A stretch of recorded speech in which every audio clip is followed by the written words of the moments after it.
In the years leading up to the attack on Pearl Harbor, tensions between the United States and Japan had been steadily increasing. During the 1930s and early 1940s, Japan, under the rule of the militaristic government, had been aggressively expanding its empire throughout Asia. The Japanese government, led by the military rather than the emperor, pursued a policy of territorial expansion, seeking to establish dominance in East Asia and the Pacific. This expansionist drive was partly motivated by a desire to secure vital resources, including oil, rubber, and foodstuffs, which Japan lacked due to its limited landmass and natural resources. Japan's invasion of China in 1937 marked a significant turning point in its military ambitions. The country, under Emperor Hirohito, invaded and occupied large parts of China, including Manchuria. This aggression was met with condemnation from many countries, including the United States.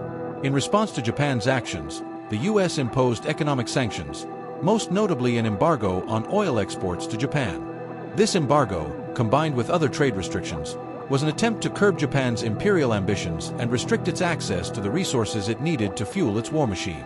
The Japanese government, which was heavily reliant on imports for essential materials like oil and steel, saw the embargo as a direct threat to its military and economic goals. As Japan faced increasing difficulty acquiring the resources it needed, its leaders sought to expand further into Southeast Asia, a region rich in the resources Japan needed. Japan's expansion into French Indochina in 1940, which was then under the control of Vichy France, was viewed by the U.S. as a further violation of international law and an attempt to solidify Japan's grip on Southeast Asia. In retaliation, the U.S. froze Japanese assets and imposed additional sanctions, including restrictions on steel and scrap metal exports. These moves pushed Japan to the brink. As Japan's options for peaceful negotiation dwindled, military leaders within the country advocated for more aggressive action to secure the resources Japan needed. The Japanese leadership believed that the United States, which had been an important economic and military power in the Pacific, would eventually become a threat to Japan's ambitions. Japan's military planners decided that in order to protect their empire and secure their access to vital resources, they needed to neutralize the United States' presence in the Pacific and, in particular, its powerful naval fleet, which was stationed at Pearl Harbor in Hawaii. Pearl Harbor, as the base of the U.S. Pacific Fleet, was seen as a major obstacle to Japan's ambitions. By crippling or destroying the fleet, Japan could buy time to expand further into Southeast Asia without fear of immediate U.S. retaliation. In early 1941, Japan began to formulate plans for a surprise attack on Pearl Harbor. The goal was not only to destroy the U.S. Pacific Fleet, but also to weaken the American resolve to challenge Japan's expansion in the Pacific. The plan was kept secret, and the Japanese government took great pains to avoid giving any indication of an impending strike. In the meantime, diplomatic negotiations were taking place between Japan and the United States, but these talks were largely a formality. The Japanese were already committed to their plan, and the U.S. was becoming increasingly suspicious of Japan's intentions. At the same time, Japan had been strengthening its alliances with other Axis powers, including Germany and Italy. These alliances were seen as essential for Japan's military strategy, as they provided a sense of solidarity and security in case of future conflict with the United States. Japan's leadership believed that by striking first and decisively, they could force the U.S. into a prolonged conflict, one in which Japan would be better positioned to defend its new territories and maintain its growing empire. By late 1941, the stage was set for the attack on Pearl Harbor. The Japanese were aware of the U.S.'s ability to retaliate and believed that a swift and overwhelming attack was their best option for achieving strategic success. The attack was designed to be a quick, concentrated strike that would cripple the American fleet, focusing on battleships, aircraft carriers, and airfields. The hope was that this initial blow would create enough confusion and destruction to give Japan time to fortify its position in the Pacific and secure its empire without immediate interference from the U.S. As tensions reached a boiling point, Japan prepared its fleet for the surprise attack. In early December 1941, the Japanese launched a large-scale naval operation involving 6 aircraft carriers, battleships, cruisers, and submarines, as well as more than 350 aircraft. The fleet set sail for Hawaii, with the attack scheduled for December 7, 1941. While Japan's military leaders were confident that the attack would be a success, they also knew that it would have far-reaching consequences. They were hoping that the United States would be demoralized and unwilling to engage in a full-scale war. However, this underestimation of American resolve would ultimately prove to be a fatal miscalculation. The surprise attack on Pearl Harbor was not just a military action. It was a calculated attempt by Japan to achieve its strategic goals by force, anticipating that the United States would be caught off guard and unable to respond quickly. The attack on December 7, 1941, would forever alter the course of history, drawing the United States into World War II and marking the end of Japan's period of relative peace with the Western powers. The attack on Pearl Harbor was the culmination of a decade of escalating tensions, economic pressures, and political maneuvering between the two nations, and it set the stage for the Pacific War that would dominate the next several years of global conflict. The attack on Pearl Harbor itself began early on the morning of December 7, 1941, when more than 350 Japanese aircraft launched a surprise assault on the U.S. naval base in Hawaii. The first wave of Japanese planes arrived at approximately 7:48 a.m., catching the American military completely off guard. The attackers included bombers, fighters, and torpedo planes, all designed to inflict maximum damage on the U.S. Pacific Fleet, which was based at Pearl Harbor. The primary aim of the attack was to cripple the U.S. Navy's ability to intervene in Japan's territorial expansion across the Pacific, particularly in Southeast Asia and the Pacific Islands.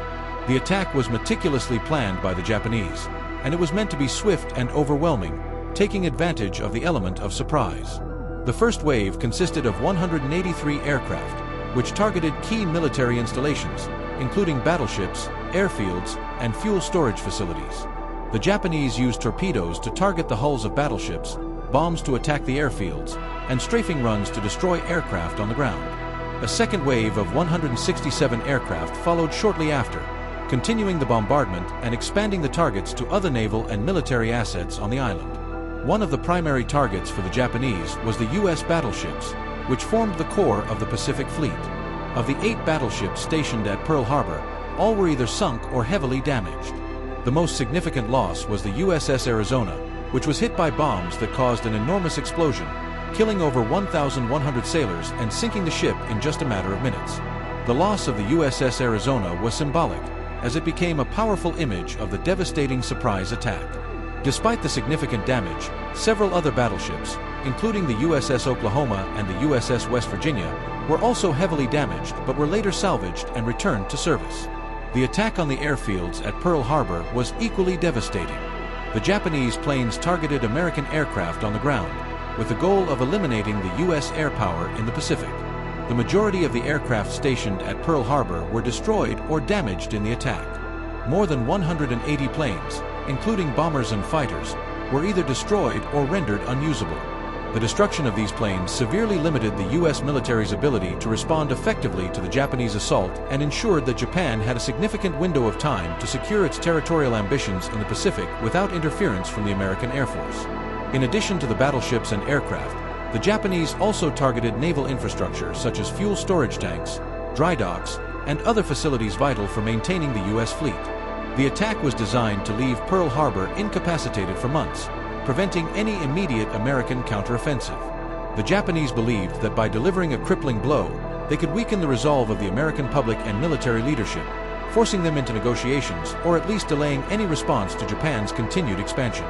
However, despite the considerable damage inflicted, the Japanese made several key mistakes.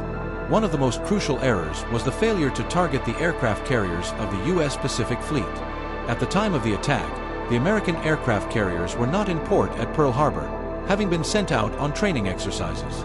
This strategic oversight proved to be a major miscalculation, as aircraft carriers would become the backbone of U.S. naval power in the Pacific during the war.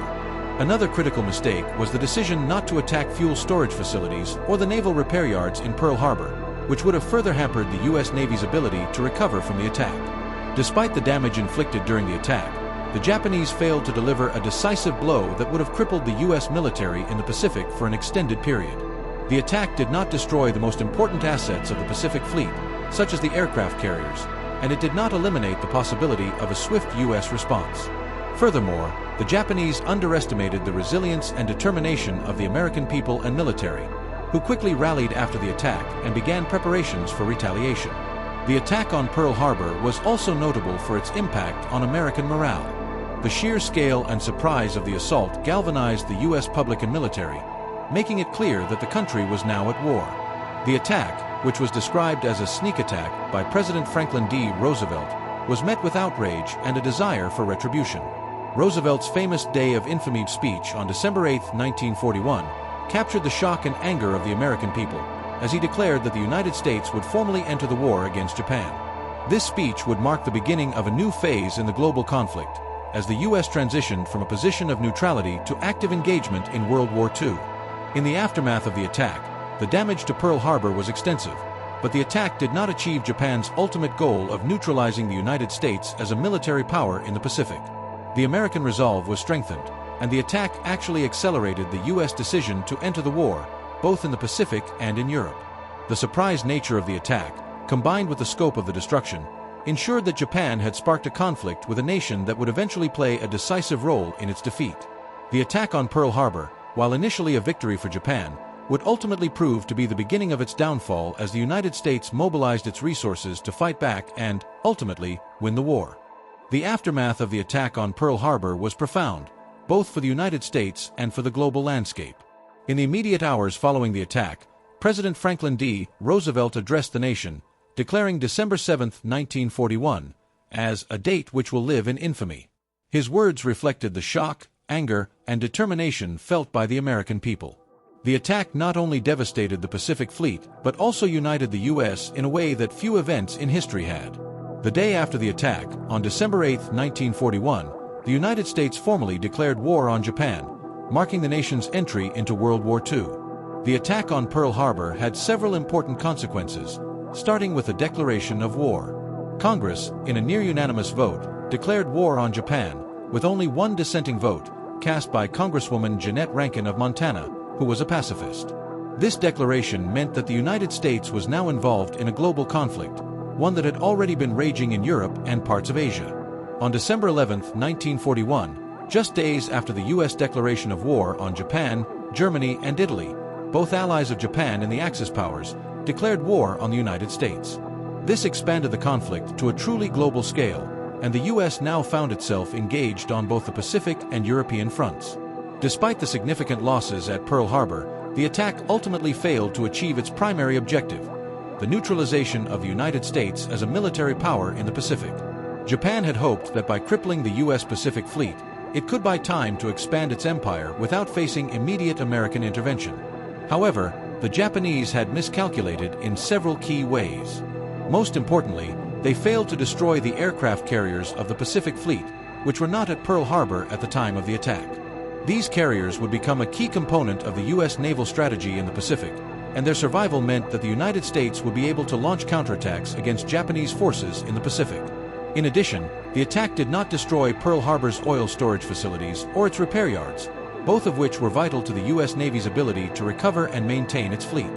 In the weeks and months following the attack, the U.S. quickly began to rebuild and refit its damaged ships.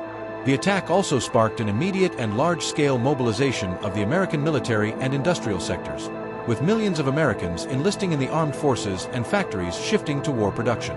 The attack galvanized the United States, pushing the country from its previous policy of isolationism into a full-scale commitment to the war effort.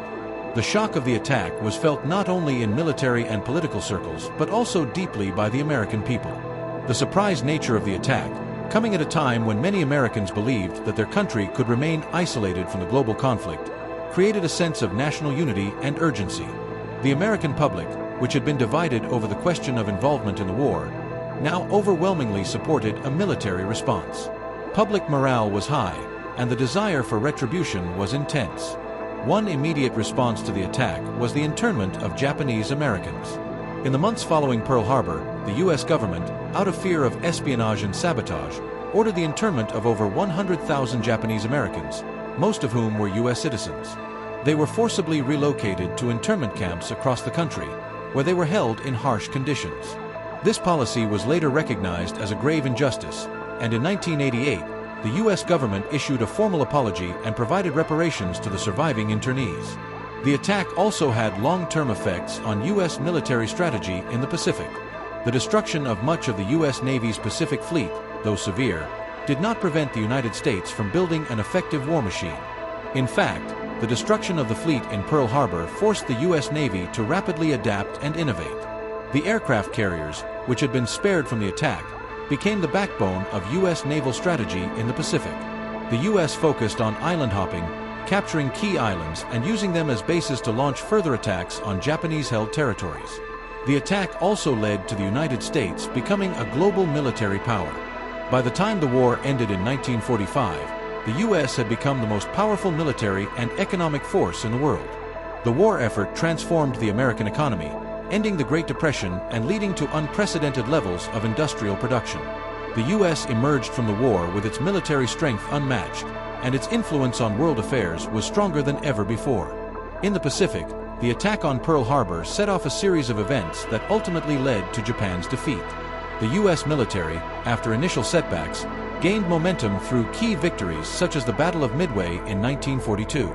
This battle, which took place 6 months after Pearl Harbor, marked a turning point in the Pacific War, as the U.S. Navy successfully destroyed 4 Japanese aircraft carriers, a loss from which Japan never fully recovered.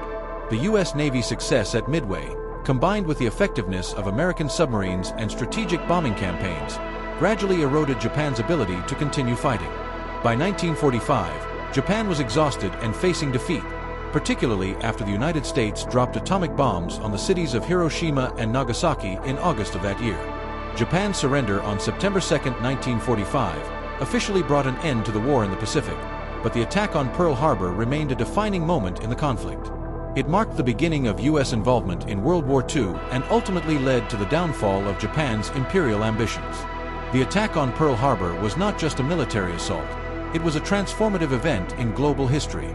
It altered the course of World War II, brought the United States into the conflict, and reshaped the geopolitical landscape of the 20th century. Despite the initial successes of Japan, the attack ultimately united the American people, galvanized the U.S. military, and set the stage for the eventual defeat of Japan. The legacy of Pearl Harbor continues to shape the United States' role in global affairs to this day. The attack on Pearl Harbor had lasting repercussions for both the United States and Japan, profoundly shaping the outcome of World War II and the global order that emerged in its wake. While Japan's immediate military objectives were largely unsuccessful, the consequences of the attack were far-reaching and helped to bring about a transformation in American society, the world's geopolitical landscape, and the course of the war. In the United States, the military response to the attack was swift and comprehensive. The immediate priority for the U.S. military was to rebuild its Pacific Fleet and mobilize for war. The destruction of much of the fleet at Pearl Harbor, including battleships and aircraft, had been devastating, but the Japanese had made several critical mistakes that would cost them dearly.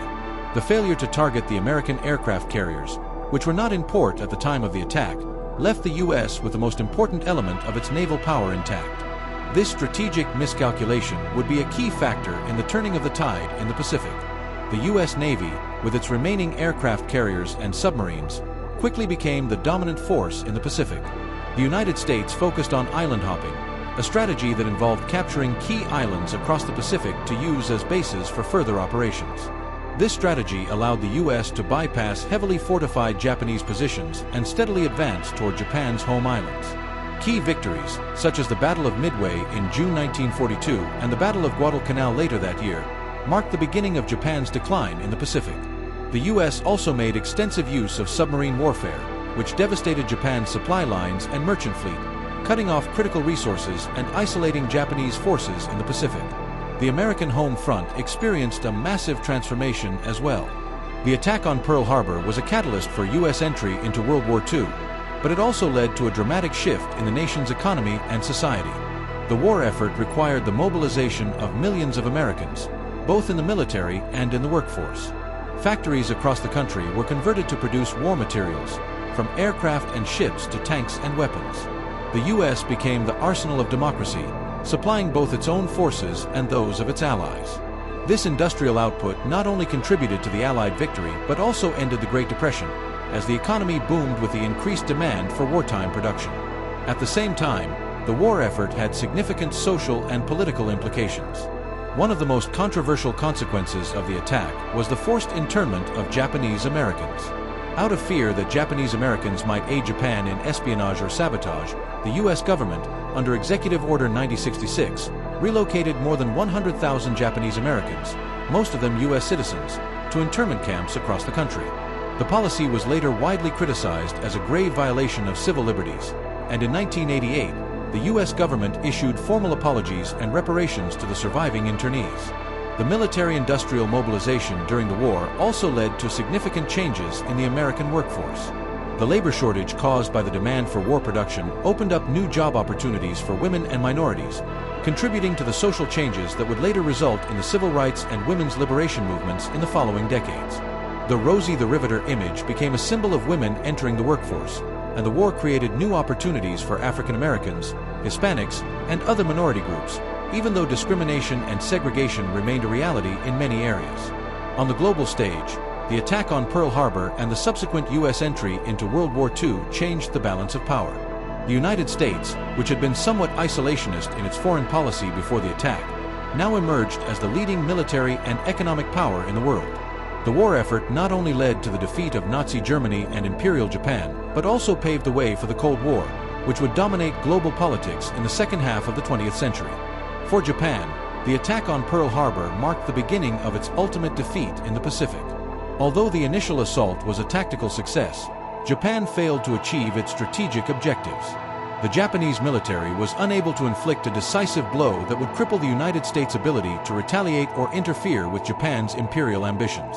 After Pearl Harbor, Japan continued its aggressive expansion, occupying large parts of Southeast Asia and the Pacific Islands. However, as the U.S. and its allies mobilized, Japan began to suffer significant losses in key battles, culminating in the Battle of Midway in June 1942. The American counteroffensive in the Pacific was relentless. The Japanese military, already stretched thin due to the vast expanse of its occupied territories, began to face a series of defeats. With the help of naval victories and the success of the island-hopping strategy, the United States slowly but surely pushed back Japanese forces. By 1945, Japan was on the verge of collapse. The atomic bombings of Hiroshima and Nagasaki in August 1945 forced Japan to surrender, ending the war in the Pacific and bringing an end to Japan's imperial ambitions. The legacy of Pearl Harbor remains central to American military and cultural memory. The attack marked a critical turning point in the United States' role on the world stage. It pushed the U.S. out of isolationism and firmly into the global conflicts of the 20th century. It also served as a symbol of resilience and unity, as the country quickly rallied to defeat a formidable enemy and emerge as a global superpower. Pearl Harbor also served as a stark reminder of the risks of underestimating potential adversaries. The Japanese attack, though ultimately unsuccessful in achieving its long-term objectives, demonstrated the power of surprise and the devastating effects of modern warfare. The consequences of this attack, both immediate and long-term, shaped the course of history in ways that continue to influence global politics, military strategy, and international relations today. In the broader context of World War II, the attack on Pearl Harbor proved to be a pivotal moment that reshaped the dynamics of the war and the global order. While Japan achieved an initial victory in terms of damage inflicted, it was the United States' ability to recover, regroup, and decisively retaliate that led to the defeat of the Axis powers. The events of December 7, 1941, not only marked the United States' entry into World War II, but also cemented the U.S. as a global leader in the post-war world.